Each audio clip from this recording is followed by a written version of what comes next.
ओला dock YouTube channel को subscribe करें और बेल आइकॉन को दबाना मत भूलें। Assalamu alaikum. I'm Dr. Khadija Kiran.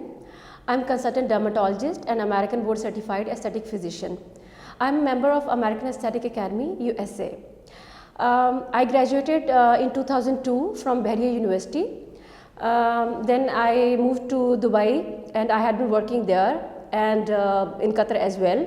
And then I came back to Pakistan. यहाँ पे मैंने डर्मेटोलॉजी की स्पेशलाइजेशन के लिए उसकी ट्रेनिंग के लिए शेख ज़ैद हॉस्पिटल को ज्वाइन किया। मेरी ट्रेनिंग वहाँ की है। And then I did my super specialty in aesthetic medicine from American aesthetic academy USA. आज जिस टॉपिक पे मैं आप लोगों से बात करने जा रही हूँ वो है लेज़र हेयर रिमूवल। पाकिस्तान के टॉप डॉक्टर्स के साथ अपॉइंटमेंट बुक करें, वो भी पेशेंट फीडबैक देखते हुए।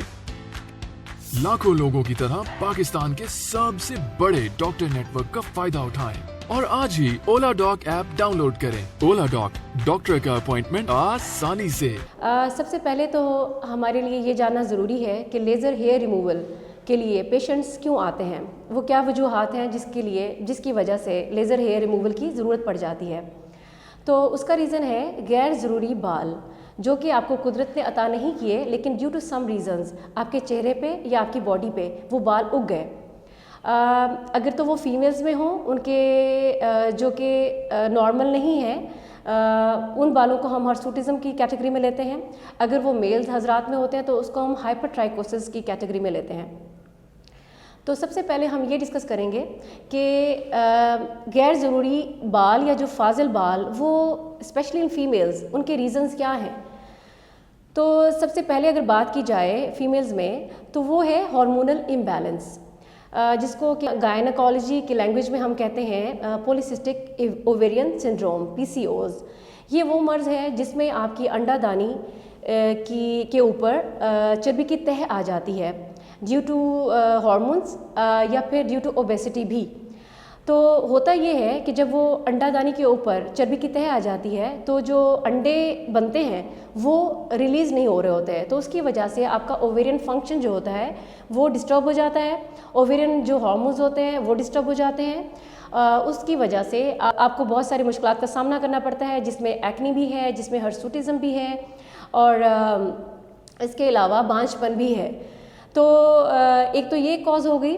नंबर 2 पे आ जाता है आपका डाइटरी हैबिट्स। डाइट में सबसे ज़्यादा जो इम्पोर्टेंट चीज़ है वो जंक फूड्स हो गए।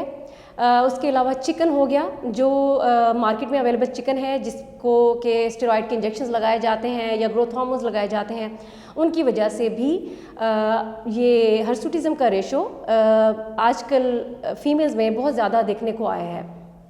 एक और रीज़न है जो कि बहुत कॉमन है, वो है लोकल मार्केट की जो चीप सस्ती क्रीम्स होती हैं, वाइटनिंग क्रीम्स, उनका prolong use. Local whitening creams क्या करती हैं, वो basically they are full of steroids. तो स्टेरॉइड क्या करता है, वो आपकी स्किन की एट्रोफी करना शुरू कर देता है। उसकी वजह से वो जो आपके हेयर फॉलिकल्स होते हैं जो कि आपके फेस के ऊपर होते हैं, वहाँ उनको वो स्टिमुलेट कर देता है।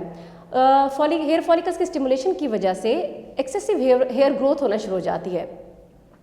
ये सबसे कॉमन रीज़न है आजकल के दौर में, क्योंकि लोग प्रेफर करते हैं कि लोकल सस्ती जो मार्केट में अवेलेबल क्रीम्स हैं उनकी मार्केटिंग भी बहुत ज़्यादा होती है, उनकी ब्रांडिंग बहुत ज़्यादा होती है, तो वो ज़्यादा से ज़्यादा उनके इस्तेमाल की वजह से लोग अपना उल्टा नुकसान कर देते हैं। अच्छा, अब आते हैं उसके ट्रीटमेंट की तरफ।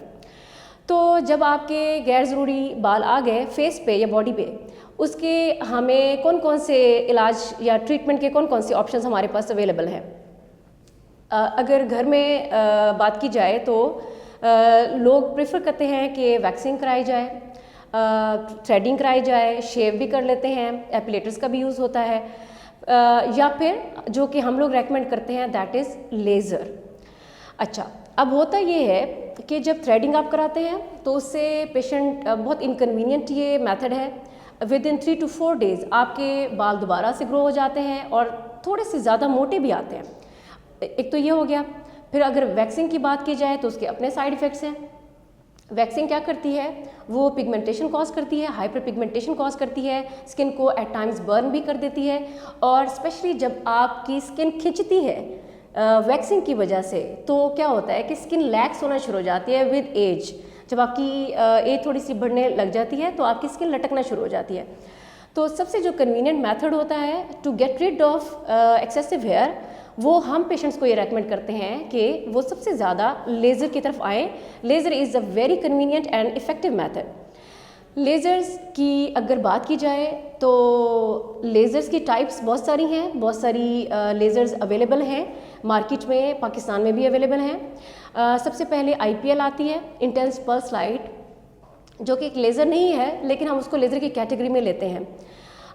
उसका सबसे बड़ा प्रॉब्लम ये है कि वो उसकी कोई वेवलेंथ नहीं है, so that is not designed for Asian skin. जो हमारी एशियन स्किन है वो फॉल करती है इन 3 और 4 फिट्जपैट्रिक स्किन टाइप में।